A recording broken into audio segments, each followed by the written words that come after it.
అయోధ్యలోని రామమందిర ప్రతిష్టాపన రోజు తమ ఇంట్లో రాముడు పుట్టాలని చాలా మంది కోరుకున్నారు.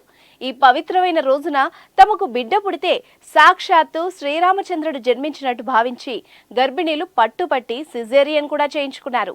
బాలరాముడి విగ్రహానికి ప్రాణప్రతిష్ఠ కోసం నిర్ణయించిన ముహూర్తానికే డెలివరీ అయినట్టు ప్లాన్ చేసుకున్నారు.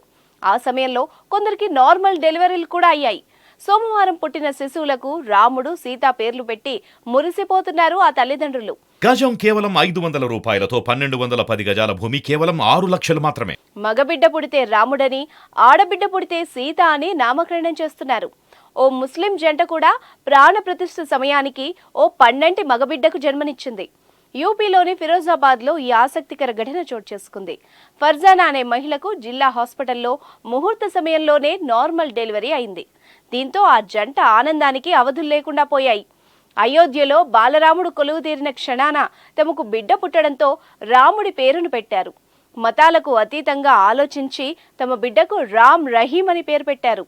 హిందూ ముస్లిం ఐక్యతను సూచించేలా పేరు పెట్టిన ఆ ముస్లిం జంటపై ప్రశంసలు వ్యక్తం అవుతున్నాయి. ఇదిలా ఉంటే అయోధ్యలో రామమందిర ప్రారంభోత్సవం సందర్భంగా వేల సంఖ్యలో ఇలా ప్రసవాలు జరిగినట్టు తెలుస్తోంది. బీహార్ రాజధాని పాట్నాలోని పలు హాస్పిటల్స్ లో సోమవారం 500 మంది శిశువులు జన్మించారు. కొందరికి నార్మల్ డెలివరీలు కాగా అధిక సంఖ్యలో గర్భిణీలు ఆపరేషన్లు చేయించుకున్నారు. మరోవైపు మధ్యప్రదేశ్లోని 3 జిల్లాల్లో ఉన్న వివిధ హాస్పిటల్లో సోమవారం కనీసం 47 మంది పిల్లలు పుట్టారు. ఉత్తరప్రదేశ్లోని కాన్పూర్ గణేష్ శంకర్ హాస్పిటల్లో సోమవారం ఒక్కరోజే 25 మందికి కాన్పులు జరిగినట్టు డాక్టర్స్ తెలిపారు.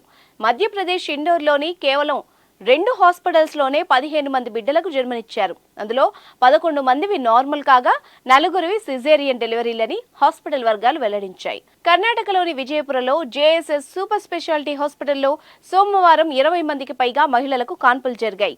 ఈ విధంగా దేశవ్యాప్తంగా రామ్లల్లా ప్రాణ ప్రతిష్ఠ ముహూర్తానికే శిశువులకి జన్మనివ్వడం కూడా విశేషం.